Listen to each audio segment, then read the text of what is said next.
और फोर्थ हम जो अब प्रॉब्लम हम लोग जाने लगे हैं, ये हमारी लास्ट प्रॉब्लम है जो इन्वेस्टमेंट की हमारी प्रॉब्लम थी। ये हमारी सेविंग्स जो हैं वो इन्फ्लेशन के अगेंस्ट लूज कर रही हैं हमारी अपनी वैल्यू। मतलब अब ये उन लोगों की बात हो रही है जो एक्सपेंसेस वाले प्रॉब्लम से निकल चुके हैं, या उनकी इनकम इतनी ज्यादा है कि वो अपनी बेस लेवल एक्सपेंसेस तो मैनेज कर रहे हैं, लेकिन उसके अलावा जो सेविंग्स उनकी है वो सेविंग्स कहीं इन्वेस्ट नहीं कर पा रहे, और वो सेविंग्स जो है वो सिर्फ एक जगह पे पड़ी हुई है। तो उसको रिजॉल्व कैसे करना है? तो यहाँ पे जो कोट है वो सिंपल है कि some men are proud only of saving some hours at the end of the year. कि कुछ लोग ऐसे होते हैं जो कि सिर्फ कुछ आवर्स बचा के साल के बाद खुश होते हैं कि हमने कुछ आवर्स बचा लिए थे, और वो एक्चुअल में सेविंग कुछ भी नहीं कर पाते। क्यों? क्योंकि इन्फ्लेशन जो होती है वो उनकी सेविंग्स को कट बैक कर रही होती है। तो जो भी वो सेविंग कर रहे होते हैं वो इन्फ्लेशन उसको खा जाती है। यहाँ पे मैंने पहला पाकिस्तान से रिलेटेड फैक्ट लिखा है कि इन्फ्लेशन जो थी पाकिस्तान में पर एनम वो एवरेज 11.2% थी अकॉर्डिंग टू जुलाई 2024। तो जुलाई के अंदर तक जो इन्फ्लेशन थी वो 11.2% थी। मतलब ये पूरे साल का ही होता है। तो 11.2% मतलब हर साल जो है वो आपके जो रुपये की वैल्यू है वो 11.2% गिर रही है। तो अगर आपकी सेविंग जो है वो 11.2% कम अज कम नहीं अर्न करके दे रही, that means you are losing against inflation. तो ये तो बहुत एक सिंपल सी डेफिनेशन है इसकी। अगेन इसमें करेंसी रेट और उस तरह की चीजें मैंने नहीं ली, बहुत सिंपल सी डेफिनेशन मैंने यहाँ पे दी है। इसका भी सोल्यूशन है, और वो सोल्यूशन क्या है, लेकिन आई थिंक उससे पहले हमारे पास वो चार्ट है जो आपको दिखाना चाहता है। ये चार्ट बहुत ज्यादा इंपॉर्टेंट है, मैंने बड़ी मेहनत से बनाया है और बड़ा अच्छा भी बन गया, मुझे खुद भी इस पे अच्छा लग रहा है। खैर इसमें समझने की चीजें क्या हैं। ये जो है वो मतलब हमारे वाई एक्सिस, एक्स एक्सिस पे जो है वो टाइम है, और वाई एक्सिस पे हमारे पास सिंपल ये नंबर्स हैं। आप इसको कुछ भी कह सकते हैं, ये इसको 10,000, 20,000, 30,000, 40,000, 50,000 भी कह सकते हैं, परसेंटेजेस भी कह सकते हैं, कुछ भी कह सकते हैं। खैर लेकिन नहीं, परसेंटेजेस नहीं है, ये फिगर्स ही हैं, एब्सोल्यूट फिगर्स हैं। अच्छा, इसमें समझने की चीजें क्या क्या हैं। ये जो ग्रीन लाइन है ये हमारी हार्ड अर्ड इनकम है। ये जो ये वाली लाइन आ रही है, ये जो जा रही है ऊपर, ये हमारी हार्ड अर्ड इनकम है। ये हम लोग जीरो से स्टार्ट करते हैं और फिर हम कुछ ना कुछ अर्न करना शुरू करते हैं, और ये अर्निंग हमारी इंक्रीज होती है। ये जो ब्लू लाइन है ये इन्वेस्टमेंट इनकम है, इसकी बाद में करते हैं। अभी हम ये ग्रीन लाइन को देखते हैं। ग्रीन लाइन अगर आप देखें तो ये हमारी अर्निंग है, और ये हमारे मिनिमम एक्सपेंसेस। जो रेड लाइन है ये जो स्ट्रेट जा रही है ये मिनिमम एक्सपेंसेस है। ये वो एक्सपेंसेस हैं जिनको हम नेसेसिटीज कहते हैं। ये वो एक्सपेंसेस हैं जिनको अगर हम फुलफिल ना करें तो हमारी जो वेल बींग है वो खतरे में आ जाए, हमारी फैमिली और हमारी वेल बींग खतरे में आ जाए। इसको हम लोग मिनिमम एक्सपेंसेस कह रहे हैं। इसलिए मिनिमम एक्सपेंसेस कहीं ना कहीं से शुरू होते हैं। तो ग्रोसरी, रेंट, इस तरह की चीजें जो भी हैं जो बिल्कुल बेस लेवल की हैं, उसको हम लोग मिनिमम एक्सपेंसेस कहते हैं। तो इससे नीचे जो है वो बेसिकली पॉवर्टी है।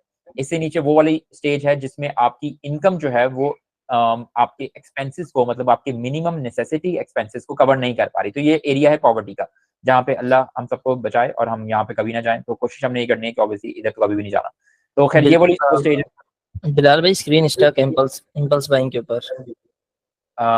स्क्रीन स्टक है, पक्की बात है, इम्पल्स। बाकी स्टक है, मुझे दिख रही है वैसे। नहीं मेरी नहीं है। नहीं नहीं, मेरे साथ मूव कर रही है। Working fine for me net का बिलाल। इशू होगा। हाँ, एक दफा आप लॉग आउट करके या लॉग इन कर दोबारा, शायद ठीक है। अच्छा, तो ये वाले जो स्टेज है जिसको यहाँ पे ये सर्कल किया हुआ है, जहां पर आपकी हार्ड अर्न्ड इनकम आपके मिनिमम एक्सपेंसेस को मैच कर जाती है, इसको हम कहते हैं पेचेक टू पेचेक जिंदगी गुजारना। जो कि मुझे लगता है सैलरीड क्लास 90% यहीं पर शक होती है, यहीं नहीं होती तो फिर ये आगे कहीं होती है, लेकिन इधर तो बहुत ज्यादा लोग स्टक हैं इस वक्त। जो कि कोशिश हमने ऑब्वियसली यही करनी है, हमने यहाँ से तो निकलना है। तो ये वो स्टेज है जहां पर आपकी इनकम इवन तो इंक्रीज होती जा रही है। अगर हम पाकिस्तान के लेवल पे देखें तो ये इनकम आपकी इंक्रीज होती जा रही है, लेकिन क्योंकि मिनिमम एक्सपेंसेस भी ऊपर जाते जा रहे हैं, तो बहुत ज्यादा लोग पेचेक टू पेचेक जिंदगी गुजार रहे हैं। मतलब वो उतना ही अर्न करते हैं जितने उनके मिनिमम एक्सपेंसेस होते हैं। अगेन यहाँ पे डिबेट की जा सकती है कि मिनिमम एक्सपेंसेस क्या होते हैं, लेकिन अगर आप मिनिमम एक्सपेंसेस बिल्कुल आप मिनिमम स्पेंड कर रहे हैं, मतलब अपने हिसाब से आप कोई लेयर चीजों के ऊपर खर्च नहीं कर रहे, और फिर भी आपकी इनकम बस उतना ही कवर कर पा रही है, दैट मींस आप पेचेक टू पेचेक जिंदगी गुजार रहे हैं। ठीक है, लेकिन अगर हम आगे चलते हैं, आगे ये जो एरिया है यहाँ पर आप कह सकते हैं कि जितने भी हमारे जो कॉर्पोरेट कल्चर के अंदर लोग एग्जिस्ट करते हैं वो सारे यहाँ पे एग्जिस्ट करते हैं। ये जो ब्लू लाइन है ये ऑप्टिमम एक्सपेंसेस है। ऑप्टिमल एक्सपेंसेस का मतलब है इसमें मिनिमम भी आपका कवर हो गया, और इसमें बहुत ज्यादा आप कह सकते हैं आप लेयर एक्सपेंसेस भी कर रहे हैं, आप डाइनिंग आउट कर रहे हैं, आप सब कुछ जो आपका दिल करता है वो आप कर रहे हैं, और ये आपकी हार्ड अर्न्ड इनकम इसको मैच कर पा रही है अल्हम्दुलिल्लाह। वैसे तो ये भी फिर भी बहुत अच्छी एक स्टेज है, लेकिन स्टिल यहाँ पे सेविंग नहीं है, यहाँ पे इन्वेस्टमेंट इनकम नहीं है। यहाँ पे आपकी जितनी भी इनकम है वो आप सारी स्पेंड कर रहे हैं अपने ऑप्टिमल एक्सपेंसेस पे। तो इसको मैंने यहाँ लिखा हुआ है हैप्पी मिडिल क्लास। ये बहुत सारे लोग यहाँ पे होते हैं, उनकी हर साल जो है वो इनकम में कुछ ना कुछ इंक्रीज आता है, इंक्रीमेंट लगता है, और वो यहाँ पे बड़ा खुश होते हैं बिकॉज वो अपने जो ऑप्टिमल एक्सपेंसेस हैं, मतलब अपनी नेसेसिटी से बहुत ज्यादा बढ़ के स्पेंडिंग कर रहे होते हैं, और ये लाइन क्योंकि उनकी ऊपर जाती जाती है तो इनकी इनकम भी इंक्रीज जैसे जैसे होती है तो भी ऑप्टिमल एक्सपेंसेस भी ऊपर जाते जाते हैं। तो जो डिफरेंस बिटवीन नेसेसिटीज और ऑप्टिमल एक्सपेंसेस जो होते हैं ना, वो बहुत ज्यादा होता जाता है, लेकिन उनको फर्क नहीं पड़ता बिकॉज वो खुश होते हैं। वो कहते हैं यार ये बड़ी अच्छी जिंदगी है कि हम जितना कमा रहे हैं उतना लगा रहे हैं और हमें बड़ा मजा भी आ रहा है और हम सब बड़े खुश हैं। तो ये हैप्पी मिडिल क्लास यहाँ पे मैंने दिखा रहा है। लेकिन एक्चुअल में ये इतनी एक अच्छी स्टेज नहीं है। वो नहीं क्यों नहीं है? क्योंकि यहाँ पे आपकी हर चीज आपकी हार्ड अर्न्ड इनकम पे डिपेंडेंट है, और आप ऑप्टिमल एक्सपेंसेस करके अगेन उसी पीछे वो जो पुअर साइकिल हमारा था उसी में फंसे हुए हैं। आप अभी भी रिच साइकिल के अंदर नहीं आए। रिच साइकिल के अंदर जब आप स्टार्ट करते हैं तो सबसे पहले आप स्टार्ट करते हैं इन्वेस्टमेंट से। यहाँ पे इन्वेस्टमेंट है, आगे हम इन्वेस्टमेंट की तरह डिटेल में भी बात करेंगे। ये जो ब्लू लाइन है ये इन्वेस्टमेंट इनकम है, मतलब ये वो इनकम है जो आप पैसे से पैसे बना रहे हैं। मतलब यहाँ पर आप अब दोबारा मेहनत नहीं कर रहे, मेहनत आपकी अलग चल रही है, हार्ड अर्न्ड इनकम आपकी सेपरेट है, और आप इन्वेस्टमेंट करके अब अर्निंग कर रहे हैं। अब जब आपकी इन्वेस्टमेंट इनकम आपके मिनिमम एक्सपेंसेस को कवर कर सके, ये बहुत ही एक कमाल एरिया होता है। यहाँ पे लोगों को रियलाइज होता है कि इन्वेस्टमेंट इनकम की पावर क्या है। इन्वेस्टमेंट इनकम से अगर आपके मिनिमम एक्सपेंसेस कवर हो रहे हैं, मतलब आपकी नेसेसिटीज आपके इन्वेस्टमेंट इनकम कवर कर पा रही है, मतलब आप इसके लिए कोई मेहनत नहीं कर रहे, तो अब आप कह सकते हैं कि आप फाइनेंशियली साउंड हो चुके हैं, जो कि एक्चुअल वर्ड है फाइनेंशियली साउंड, यहाँ पर यूज होना चाहिए। बहुत सारे लोग इसको यहाँ पे यूज करते हैं। जब किसी की शादी होती है तो वो कहते हैं लड़का जो है वो कहाँ है, क्या क्या करता है, तो वो कहते हैं फाइनेंशियली स्टेबल हो। तो वो नॉर्मली हैप्पी मिडिल क्लास ऐसे बच्चों को देख रहे होते हैं। वो कभी भी ये वाले इस तरह की जगहों पे नहीं होते, वो यहीं पे देख रहे होते हैं कि यार बच्चा जो है वो बहुत ज्यादा अर्न भी कर रहा है और बहुत ज्यादा देखो स्पेंड भी कर रहा है, तो बहुत अच्छी जिंदगी गुजरेगी हमारी बेटी। तो ये खैर वो हैप्पी मिडिल क्लास वाली जगह है। लेकिन एक्चुअल में जो उनको देखना चाहिए था वो ये देखना चाहिए था कि उस बच्चे की इन्वेस्टमेंट इनकम क्या उसकी बेसिक नेसेसिटीज कवर कर पा रही है या नहीं कर पा रही, जो कि बहुत लोग नहीं देखते। लेकिन ये एक इंपॉर्टेंट जगह है, इसको हम लोग कहते हैं फाइनेंशियली साउंड, जो कि अगर आप अचीव कर लें तो आपकी जिंदगी की आधी परेशानी जो है वो कवर हो जाती है। और उससे भी जो सबसे बेस्ट एरिया आप कह सकते हैं जिसको हम लोग फाइनेंशियल फ्रीडम कहते हैं, जो बिल्कुल आप समझ लें एक बज़ वर्ड है, बच्चों को बहुत पसंद होता है और बहुत सारे मोटिवेशनल स्पीकर्स भी इसको यूज करते हैं। वो कौन सी जगह है? जहां पर आपकी इन्वेस्टमेंट इनकम आपके ऑप्टिमल एक्सपेंसेस, मतलब जितने आप सोच सकते हैं कि हाँ यार ये इतना खर्चा मैं करता हूँ जो कि मेरी नेसेसिटी से बहुत ज्यादा है और मैं उसमें बहुत कंफर्टेबल हूँ, वो आपकी इन्वेस्टमेंट इनकम कवर कर पा रही है। आपकी हार्ड अर्न्ड इनकम कंप्लीटली उसी साइकिल के अंदर है, वो रिच साइकिल के अंदर। वो एसेट्स बना रही है, फिर इनकम इंक्रीज हो रही है, एसेट्स बना रही है, इनकम इंक्रीज हो रही है, और इस इनकम को आप स्पेंड कर रहे हैं। कोई ये बता सकता है कि ये ऐसी एक ट्रिक क्वेश्चन है। मैंने एक बताया था कि ये टाइम है, ये जो नीचे है ये टाइम है। तो ये ब्लू वाली इनकम जो है ये आगे क्यों है और ये ग्रीन वाली पीछे क्यों है? जल्दी से किसी को अगर ध्यान में आ रहा है कि ये क्यों ऐसे है, कोई बता सकता है?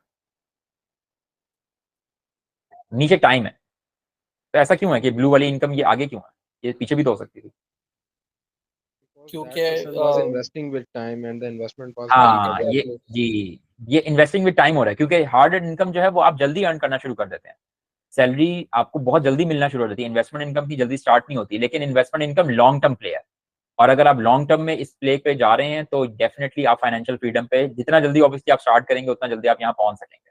तो ये जी कंपाउंडिंग इफेक्ट भी है, बिल्कुल ये कंपाउंडिंग इफेक्ट भी है, और इसमें थोड़ा टाइम लगता है डेफिनेटली। जो बंदा इस वाली ट्रैक पे चलेगा उसको बहुत ज्यादा सेक्रीफाइस करना पड़ेंगे, और उसको ऐसे लगेगा कि यार लोग तो बहुत ज्यादा अमीर है। ऐसे मुझे कभी कभी ऐसा लगता है कि इवन तो मैं इस स्टेज पे नहीं हूँ खैर अभी, मैं शायद कहीं यहाँ स्टैंड करता हूँ, लेकिन मुझे बहुत दफा ऐसा लगता है कि कुछ लोग वो अर्न बहुत कम कर रहे हैं लेकिन वो जिंदगी बहुत अच्छी गुजार रहे हैं। लेकिन फिर मैं अपने आप को समझाता हूँ कि नहीं, दिस विल टेक टाइम, लेकिन I am on the right track. तो ये इससे साइड ट्रैक नहीं होना, और ये एक बहुत इंपॉर्टेंट चार्ट है समझने के लिए इस सब चीज को। तो टाइम लगता है इन सब चीजों के अंदर, ये सब चीजें फौरन नहीं होती। ये हैप्पी मिडिल क्लास वाला देखो ये जल्दी ऊपर आ गया है, ये वो लड़का है जिसने जल्दी गाड़ी ले ली है, ये वो लड़का है जिसने जल्दी जो है वो रेंट पे बड़ा घर ले लिया है, लेकिन वो सही जगह पे नहीं है।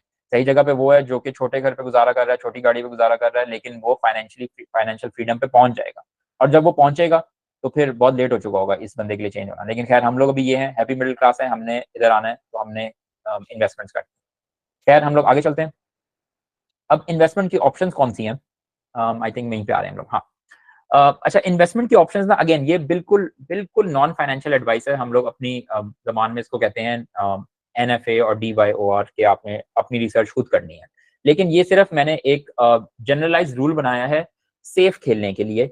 अगर आपने जिंदगी में अपनी सेफ चलना है, आप नहीं चाहते कि आप बहुत ज्यादा रिस्की डिसीजन लें, अपने आप सब कुछ बेच के क्रिप्टो में लगा दें, ऐसे आपने हरकतें नहीं करनी, तो आप इस सेफ मेथड को फॉलो कर सकते हैं। ये बिल्कुल एक सेफ मेथड है, इसमें बहुत ज्यादा कोई भी एक्सट्रीम्स नहीं है, इसमें बड़ी सेफ तरीके से आप जो है वो जो पीछे वाला हमारा साइकिल था उसमें हम पहुंच सकते हैं और हम उस चार्ट को भी फुलफिल कर सकते हैं। सबसे पहले हमारे पास लो रिस्क इन्वेस्टमेंट है। अच्छा, यहाँ पे ना इन्वेस्टमेंट स्लैब्स हैं, इसका सिंपल मतलब ये है कि अगर आपके पास सिर्फ 5 लाख है जिंदगी में सेविंग्स, तो आपने क्या करना है? अगर आपके पास 5 लाख से ऊपर जो पैसे हैं, मतलब 5 से 30 लाख वाली जो स्लैब है, उसमें क्या करना है? फिर 30 लाख से 2 करोड़ वाली स्लैब जो, उसमें क्या करना है? और 2 करोड़ से ऊपर फिर क्या करना है? 2 करोड़ से ऊपर खैर ऑप्शन बहुत सारे हो सकते हैं, मैंने यहाँ पे थोड़े से लिखे हैं, लेकिन ये स्लैब इस तरह है। तो ऐसा नहीं हो सकता कि आप, मतलब मेरे हिसाब से, मतलब रिकमेंडेड ये है कि ये नहीं करना कि आपके पास सिर्फ 5 लाख पड़े हैं और आपने सारी क्रिप्टो में लगा दी, ये नहीं करना। बिकॉज अगर आप ये करेंगे तो डेफिनेटली आप गलत जा रहे हैं, बिकॉज आपको बहुत जोर की मार पड़ेगी और आपके 5 लाख भी चले जाएंगे। तो ये नहीं करना, आपने स्लैब को ही रिस्पेक्ट करनी है और स्लैब के हिसाब से इन्वेस्टमेंट करनी है, और ये रिस्क के हिसाब से ही है। सबसे पहले हम लो रिस्क की बात करते हैं। लो रिस्क वो जगह है जहां पे नॉर्मली बहुत सारे लोग एग्जिस्ट करते हैं, सब लोगों के पास ऑलमोस्ट इतनी कोई इनकम या इतनी कोई सेविंग्स पड़ी ही होती है, 1 लाख 2 लाख जो है वो बैंक में कहीं ना कहीं पड़ा होता है। तो इसको जो मैं रिकमेंड करता हूँ वो आप मनी मार्केट फंड्स में इन्वेस्ट करें। अगेन हम यहाँ पे जितने भी ऑप्शन देख रहे हैं वो सारे हलाल हैं, हम जो हलाल ऑप्शन नहीं है उनकी बात नहीं कर रहे। तो यहाँ पे जो हलाल ऑप्शंस के अंदर मनी मार्केट फंड, जिसके बहुत सारे नाम है, अगेन मैं मीजान का रेफरेंस दे रहा हूँ, लेकिन इसके और भी बहुत ऑप्शन हो सकते हैं जो जो भी हलाल हैं। तो मनी मार्केट फंड्स के अंदर ना, मीजान के अंदर 3-4 इनके ऑप्शंस हैं, जिसमें रोजाना आमदनी, माहाना आमदनी स्कीम ऐसा कुछ भी है, फिर सॉवरेन फंड भी है, फिर मनी मार्केट के नाम का भी फंड भी है। ये सारे वो फंड्स हैं जो कि मोर और लेस आप कह सकते हो रिस्क फ्री होते हैं। इनमें रिस्क नहीं होता, बिकॉज अगेन ये एक अलग डिबेट है कि वो रिस्क फ्री किस तरह होते हैं और वो हलाल क्यों है, लेकिन ये होते रिस्क फ्री और हलाल भी होते हैं, बस आप इतना समझ लें अभी। बाकी इसको आप रिसर्च कर सकते हैं, मनी मार्केट क्या होता है, हलाल मनी मार्केट फंड क्या होता है। तो इसमें कोई 8 से 10% रिटर्न आता है। अगेन हमारी जो लास्ट चीज थी, अच्छा मैं कुछ चैट नहीं देख पा रहा, तो अगर कोई चैट में कुछ लिख रहा है ना तो मुझे दिख भी नहीं रहा वो इस वक्त, ठीक है, तो वो अभी हम बाद में देखेंगे। तो चैट में अगर कोई क्वेश्चन पूछ रहा है या अगर वो आप वैसे लिखना चाहते हैं लिख लें, क्योंकि मैं वैसे भी नहीं देख रहा उसको, तो मैं उससे डिस्टर्ब भी नहीं हो रहा। तो 8% या 10%, कौन बताएगा कि इन्फ्लेशन कितनी थी? हमारी हमने लास्ट अभी देखी थी, पाकिस्तान में इन्फ्लेशन कितनी थी, क्या रेट? 11.2 हाँ 29 नहीं 11.2 एवरेज। हाँ 11.29% थी ऑलमोस्ट। अच्छा इसमें ना अगेन कुछ जो 29 कह रहे हैं शायद वो भी ठीक हो। ये इन्फ्लेशन जो होती है ना एवरेज होती है, जितने भी आपकी एक हाउस होल्ड आइटम्स होती है ना सबको मिला के उनकी प्राइसेस देखी जाती है, पिछले साल कितनी थी, इस साल कितनी है, और उसके हिसाब से 11.2% बनता है। तो ये उस तरह कुछ है, लेकिन आप कह सकते हैं कि कुछ चीजों में शायद 29%, कुछ चीजों में मुझे लगता है शायद फ्यूल में, तो शायद मुझे लगता है पाकिस्तान शायद 50% से भी ऊपर है, बहुत ऊपर चलेगी ये फ्यूल प्राइसेस 1-2 साल में। तो खैर लेकिन हम वो बात नहीं कर रहे। तो ये 8% 10% जो है ना, ये बस आपकी इन्फ्लेशन कवर कर रही है एक तरह से, आप कह सकते हैं बस, मतलब आपके पैसे लूज नहीं करेंगे लेकिन कोई बढ़ेंगे भी नहीं। मतलब अगर आपके फॉर एग्जाम्पल 100,000 आप इन्वेस्ट करते हैं, तो इस साल के बाद 110,000 होंगे, तो उसकी जो जो बाइंग पावर होगी आपकी वो उतनी ही रहेगी, मतलब मोर और लेस, वो कोई बहुत ज्यादा आगे पीछे नहीं होगी। इसलिए इसको लो रिस्क भी लिखा हुआ है, और इसीलिए यहाँ से स्टार्ट करना भी एक अच्छी चीज है। बिकॉज ऐसा हो सकता है पाकिस्तान के हालात अच्छे हों और ये 10% बहुत ज्यादा आपको लगने लगे, तो और ये इसीलिए रिस्क फ्री भी कहलाता है, बिकॉज रिस्क फ्री जो होता है ना वो इन्फ्लेशन के बहुत करीब होता है। तो ये 8 to 10% बस इन्फ्लेशन के इतना करीब है कि बैंक को भी फायदा हो जाए और आपको भी कुछ ना कुछ पैसे मिल जाए, तो बस ये उतना ही होता है। तो ये सबसे पहली स्लैब है जिसमें मुझे लगता है सब लोग स्टार्ट कर सकते हैं, ये अच्छी जगह है स्टार्ट करने के लिए। अच्छा उसके बाद है मीडियम रिस्क। अगेन वो ऐसा भी हो सकता है वो क्या नहीं, मैंने जिंदगी में कभी रिस्क नहीं लेना, जो कि आई थिंक बिल्कुल बजा चीज है, कोई भी इसको फॉलो कर सकता है इस बात को। तो उसके पास 2 करोड़ भी है तो वो कहता नहीं मैंने तो लो रिस्क में लगाने, मनी मार्केट में लगाने, तो आप वो कर सकते हैं। अगेन हम यहाँ पे बात कर रहे हैं कि हमने इन्फ्लेशन के अगेंस्ट जीतना है, ठीक है, तो उसके लिए हमें रिस्क थोड़ा सा अगेन इंक्रीज करना पड़ेगा, लेकिन स्टिल उसने रिस्क नहीं लेना जिसके पास सिर्फ 5 लाख है, क्योंकि वो अभी इस वाली एरिया में बिलोंग करता है, वो नेक्स्ट में ना आ जाए। खैर जो 5 to 30 लाख, मतलब आपने 5 लाख इन्वेस्ट कर दिए यहाँ पर, बहुत अच्छी बात है, आपने सेविंग्स अपनी रखी। अब आपके पास उससे कुछ एक्स्ट्रा पैसे भी पड़े हैं जो कि 5 to 30 लाख की रेंज के अंदर है। अब यहाँ पर हम लोग इस्लामिक फंड्स के अंदर, म्यूचुअल फंड्स के अंदर इन्वेस्ट कर सकते हैं। अगेन म्यूचुअल फंड्स के अंदर लॉस भी होता है, प्रॉफिट भी होता है, इसलिए आप देखोगे मैंने यहाँ पे दोनों लिखे हैं, -20% भी हो सकता है, -25 भी हो सकता है। मीजान इस्लामिक के ऊपर मैंने एक बहुत बड़ा अच्छा मैंने एक पोस्ट बनाई थी, वो आपने अगर देखी हो, मैंने 10 साल इसमें इन्वेस्ट किया था, 2014 में इन्वेस्ट किया था, 2024 में विड्रॉ किया। उसमें बड़े अच्छे मैंने उसका रिव्यू दिया है कि उसमें क्या कहाँ बेनिफिट हुआ, कहाँ नहीं हुआ। आप उसमें हैरान होंगे जान के कि 10 ईयर्स के अंदर मनी मार्केट फंड ने ज्यादा अच्छा परफॉर्म किया है इससे। तो क्योंकि पाकिस्तान के हालात कुछ इस तरह के हैं कि ज्यादातर वो नेगेटिव गया है, जो पिछली हुकूमतें कुछ चेंज हुई हैं, तो इसलिए खैर, लेकिन इसमें नेगेटिव भी हो सकता है, पॉजिटिव भी हो सकता है। जो सबसे पॉजिटिव ईयर था वो +36% था, और सबसे नेगेटिव गंदा ईयर जो था वो -24% या -26% था 10 सालों के अंदर। तो इसलिए मतलब ये अगेन रेलिवेंट फिगर्स हैं। तो ये खैर इन्वेस्टमेंट की स्लैब है सेकंड।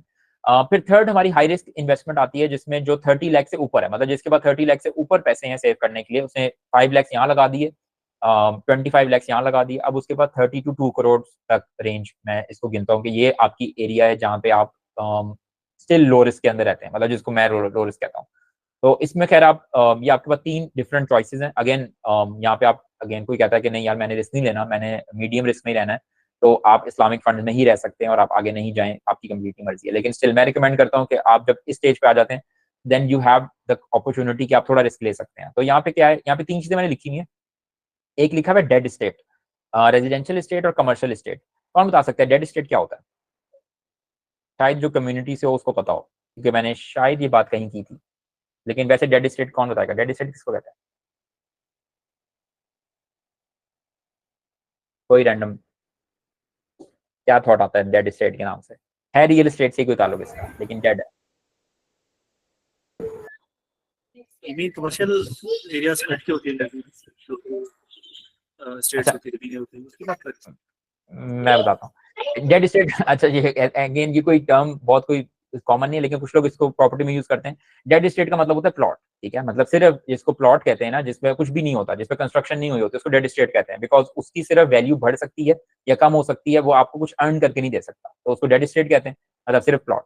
रेजिडेंशियल स्टेट वो है जो कंस्ट्रक्टेड है, कमर्शियल स्टेट भी वही है जो कंस्ट्रक्टेड है। तो ये तीनों में फर्क है, ये प्लॉट है, ये दोनों कंस्ट्रक्टेड चीजें। इसमें क्या होता है, डेड स्टेट के अंदर कैपिटल गेन हो सकता है। पाकिस्तान के अंदर क्योंकि इन्फ्लेशन बढ़ रही है, जिस तरह महंगाई हो रही है, तो नॉर्मली अगेन इसमें नेगेटिव भी हो सकता है, मैंने लिखा नहीं हो सकता है नेगेटिव, +10% से 30% तक कैपिटल गेन हो जाता है लॉन्ग टर्म के अंदर। लॉन्ग टर्म के अंदर अगेन ये कोई महीनों की बात नहीं है, यहाँ पे सालों की बातें हो रही हैं। तो साल के अंदर 10% से 30% रिटर्न या 10% कम से कम गेन हो जाता है। अगेन ये कोई फाइनेंशियल एडवाइस नहीं है। जो लोग फाइलों में काम करते हैं उनको पता है कि फाइल्स वैसे भी नहीं करना चाहिए, फाइल हलाल भी नहीं है, लेकिन फाइल्स के अंदर नेगेटिव भी बहुत ज्यादा चला जाता है। मैं अभी देख रहा था कि 2022 से लेके 2024 के अंदर डीएचए की जो फाइल्स हैं, जिनको एफिडेविट फाइल्स कहते हैं, उनमें कोई ऑलमोस्ट 54% नेगेटिव रिटर्न है, मतलब 54% उनकी वैल्यू कम हो गई। तो ये भी हो सकता है, लेकिन खैर जो एक्चुअल प्लॉट होते हैं, जो एक्चुअल आप खरीदते हैं, उसमें नॉर्मली ये मसला शायद नहीं होता, उसमें कुछ ना कुछ गेन होता है। तो साल के अंदर आप कह सकते हैं 10 to 30% गेन कहीं ना कहीं मिल जाता है। और ये कैपिटल गेन की बात हो रही है। अगर आप रेजिडेंशियल स्टेट लेते हैं, मतलब कंस्ट्रक्टेड हाउसिंग, कोई हाउस में इन्वेस्ट करते हैं या कंस्ट्रक्टेड कमर्शियल स्टेट में इन्वेस्ट करते हैं, तो वहां पर आपको रेंटल यील्ड भी मिलती है। 2.5% नॉर्मली पाकिस्तान के अंदर कमर्शियल स्टेट के लिए कोट किया जाता है, मतलब जो टोटल वैल्यू है घर की, या घर की नहीं, कमर्शियल एरिया की या कमर्शियल अपनी बिल्डिंग की, उसका 2.5% आपको रेंटल मिल सकता है। और अगर रेजिडेंशियल स्टेट है तो उसमें 4%, 4.5% के करीब या 3.5% के इर्द गिर्द घूमता है ये जो नॉर्मल रेंटल इनकम होती है। तो इससे आपको सिर्फ कैपिटल गेन नहीं मिल रहा, आपको रेंटल इनकम भी मिल सकती है, अगर आप ऑब्वियसली किसी ना किसी कंस्ट्रक्टेड चीज के अंदर इन्वेस्ट करते हैं। तो खैर ये हमारे पास थर्ड ऑप्शन है। जो लास्ट ऑप्शन है डीजन लिखा है। डीजन हमारे इसकी पूरी फॉर्म होती है डीजनरेट। तो हाई रिस्क के बाद आता है डीजन। डीजन वो एरिया है जहाँ पे मुझे लगता है अगर आपके पास 2 करोड़ से ज्यादा पैसे हैं तो आपको कोई मसला नहीं होना चाहिए। थोड़े से पैसे, और थोड़े से, बहुत ज्यादा नहीं, मैंने यहाँ 2 करोड़ प्लस लिखा हुआ है, थोड़े से पैसे आप स्टॉक्स में और क्रिप्टो में इन्वेस्ट कर सकते हैं। अच्छी स्टॉक्स में, अच्छे क्रिप्टो के अंदर इन्वेस्ट किया जा सकते हैं, अगेन हलाल सब चीजों को देखकर। और इसमें मैंने यहाँ पे लिखा हुआ है कि नेगेटिव 100% भी हो सकता है, ऐसा भी हो सकता है जो लगाए जाया हो जाए, और ऐसा भी हो सकता है 100। अच्छा, ये 2 करोड़ का मतलब ये नहीं है कि यहाँ 2 करोड़ से ज्यादा लगाने पैसे, ये ना हो कि बच्चे के 2 करोड़ से ज्यादा लगा दे यहाँ। इसका मतलब ये है कि 2 करोड़ से ऊपर अगर आपने ये सब कुछ कर लिया है पीछे जो करना था, अब आपके पास 2 करोड़ 10 लाख हैं, तो वो 10 लाख जो एक्स्ट्रा पड़े हैं ना, वो आप स्टॉक्स में और क्रिप्टो की तरफ कोशिश कर सकते हैं जाने की। अगेन ये सेफेस्ट ऑप्शन है। कोई बच्चा ऐसा कह सकता है नहीं सर मेरे पास 5 लाख है, मैंने एक क्रिप्टो में लगाए और वो 8000x हो गया तो मैं अमीर हो गया दुनिया का, तो वो ऑब्वियसली फाइनेंशियल एडवाइस नहीं दे सकते इस तरह की, और ऐसे करना भी नहीं है। और क्रिप्टो ऐसे ही लगती है, बहुत सारे लोग क्रिप्टो में इस तरह इन्वेस्ट करते हैं, 10 लाख कहीं से उधार ली और इन्वेस्ट कर दी और सोचा कि 100x हो जाएंगे, अगले दिन वो मतलब रग पुल करके चले गए और सारे पैसे जाया हो गए। तो ऐसे नहीं करना। तो ये खैर स्लैब्स हैं, इनको कोशिश करनी है फॉलो करने की। अगेन ये जनरलाइज रूल है। इसमें कोई बच्चा कह सकता है कि नहीं मैंने मीडियम रिस्क को स्किप करना है, डायरेक्ट हाई रिस्क में जाना है। कोई कहता है नहीं मैंने लो रिस्क में ही रहना है और मैंने कहीं और जाना ही नहीं है, तो ये भी आप कर सकते हैं। अगेन हमारा पर्पस था इन्फ्लेशन को बीट करना, और इन्फ्लेशन को बीट करने के ये अच्छे तरीके हैं। अगेन ये वाला इन्फ्लेशन पे आपको करीब ले आएगा, मतलब ऑलमोस्ट सेम ले आएगा, और ये खैर इन्फ्लेशन से थोड़े से हम लोग ऊपर जा सकते हैं अगर इनको फॉलो करेंगे। खैर आगे चलते हैं। टाइम क्या हो रहा है हमारे पास? ओ टाइम तो हमारा हो गया ऑलमोस्ट। खैर हमारी खत्म भी हो गई। वाह। अच्छा जी, कंक्लूजन हमारा ये सिंपल कि पर्सनल फाइनेंस जो है is not easy but it is hyper critical. इससे अभी आपको जितना भी देखा है हमने 1 घंटे के अंदर, 1 घंटे से भी कम में 50 मिनट्स के अंदर बहुत ज्यादा चीजें, बहुत कंटेंट था, बहुत ज्यादा चीजें मैंने थ्रो की, बहुत ज्यादा नंबर्स थे, बहुत ज्यादा डिफरेंट चीजें थी। ये सब कुछ जरूरी है बिकॉज पर्सनल फाइनेंस से आपकी हर चीज रिलेटेड है।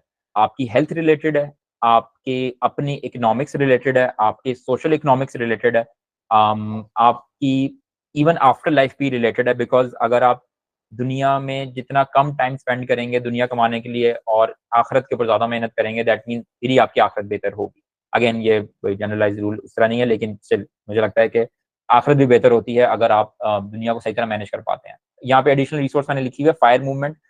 इसके ऊपर अगेन पूरी वर्कशॉप की जा सकती है, फायर मूवमेंट क्या है, लेकिन रमेश सेठी की बहुत अच्छी चीज है, जो कि अगर किसी ने पढ़नी हो तो वो पढ़ सकता है।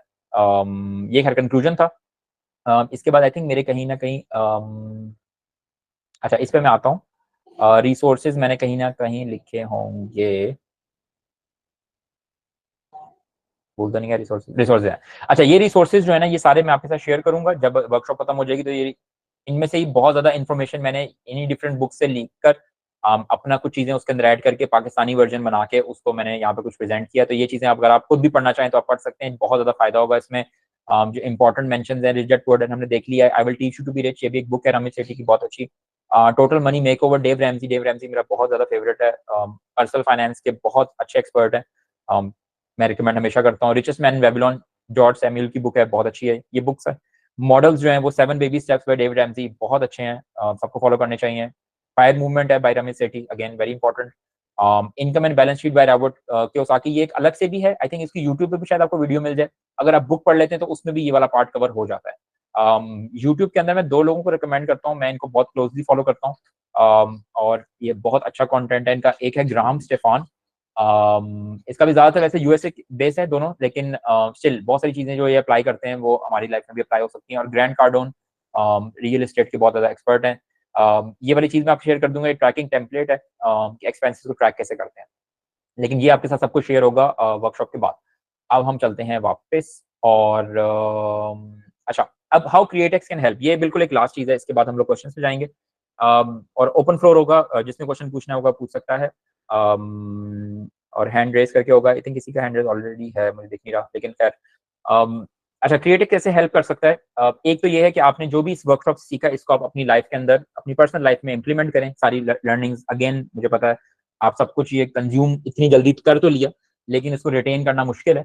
लेकिन जो आपने ऑब्वियसली इसमें सीखा, जो आप को लगता है आप इंप्लीमेंट किया जा सकता है, वो आप इससे इंप्लीमेंट करें। और अगर इस तरह की फ्यूचर वर्कशॉप्स आप अरेंज करवाना चाहते हैं तो उसके लिए भी आप हमें मैं क्या कहते हैं उसको, सर्वे फॉर्म भेजूंगा, तो उसमें आप उसको बता सकते हैं कि आप किस तरह की वर्कशॉप अरेंज करवाना चाहते हैं और अटेंड करना चाहेंगे, जो इन सर्टेन टॉपिक्स की डिटेल के अंदर होगा, जिसमें शायद जो भी ऑडियंस होगी उसके पर्सनल चीजों को भी हम लोग एक एक करके देख सकते हैं और उसके पर्सनल प्रॉब्लम्स को भी रिजॉल्व कर सकते हैं। तो ये खैर कोशिश करके हम लोग फ्री रखते हैं। सेकंड चीज है क्रिएटेक्स कम्युनिटी ज्वाइन करें। बहुत सारे आई थिंक 50% लोग यहाँ पे जो हैं वो शायद क्रिएटेक्स कम्युनिटी के ऑलरेडी मेंबर्स हैं। और क्रिएटेक्स कम्युनिटी इस तरह डिवाइडेड है कि उसमें लेवल 1 से लेकर लेवल 6 तक 6 डिफरेंट ग्रुप्स हैं, और हर ग्रुप के अंदर ऑब्वियसली हर उसी अपनी कैटेगरी के लोग हैं। तो उससे फायदा ये होता है कि आपकी एक तो जो एडवाइस मैं देता हूँ वो उसी लेवल के हिसाब से होती है, और उसमें फिर जो आप एक दूसरे से कनेक्शन बिल्ड होता है, रिलेशनशिप बिल्ड होता है, वो भी उसका भी फायदा होता है, क्योंकि सब लोग सिमिलर जर्नी के अंदर होते हैं। फहद म्यूट करना पड़ेगा। और लास्ट जो है चीज, अगेन ये मैं रिकमेंड नहीं करता, ये ऐसी मैंने लिख दी है, इनरोल इन अ 1-on-1 प्रोग्राम। ये भी मैं कुछ लोगों को हेल्प करता हूँ 1-on-1, और उनकी पर्सनल जो प्रॉब्लम्स होती हैं फाइनेंस से रिलेटेड, अगेन फाइनेंस में शादी नहीं करा रहा, लेकिन जो फाइनेंस से रिलेटेड किसी की पर्सनल प्रॉब्लम्स हैं और पर्सनल स्ट्रगल्स हैं, और पर्सनल लेवल के ऊपर किस तरह की वो जॉब कर रहे हैं, कैसे वो वेल्थ बिल्ड कर सकते हैं, अपने एक्सपेंसेस को मैनेज कर सकते हैं, तो उसकी 1-on-1 प्रोग्राम भी मैं ऑफर करता हूँ। अगेन ये बिल्कुल कस्टम प्रोग्राम होता है, इसमें कंप्लीटली एक ही बंदे को फोकस किया जाता है, उसकी सारी बैठ के बैलेंस शीट बनाई जाती है, इनकम स्टेटमेंट बनाई जाती है, सारा काम उस तरह होता है। ये खैर एक पेड प्रोग्राम है, अगेन रिकमेंडेड नहीं है, जो लोग इस जगह नहीं जाना चाहते वो नहीं जाएं। लेकिन जो जानना चाहते हैं वो बात कर सकते हैं मुझसे इस बारे में। लेकिन ये दोनों अच्छे रिसोर्सेज हैं, फ्री हैं और इनको आप इम्प्लीमेंट कर सकते हैं। And with that said I think अब हम लोग क्वेश्चंस ले सकते हैं।